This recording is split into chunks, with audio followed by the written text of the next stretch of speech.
Hello साथीहरू, म चाहिँ अब खानु गइरहेको छु। खाना खानु त्यो चाहिँ आज बिहानको खाना बन्नुपर्छ। अहिले ठिक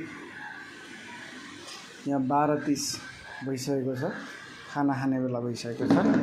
म चाहिँ खानु गइरहेको छु। यो चाहिँ क्याबेजको सब्जी हो। क्याबेज भन्दा बन्दाकोपी भनेर चाहिँ हामी भन्छौँ। यो क्याबेजको सब्जी छ।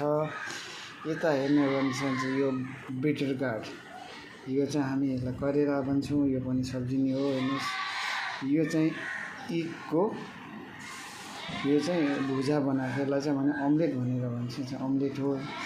हजुर, यतातिर छ यो क्याप्सिकम अनि सिमला मिर्च हो। सिमला मिर्चको सब्जी छ। अनि यो चाहिँ चावल राइस, यसलाई कट भन्ने, यो चाहिँ दही हो।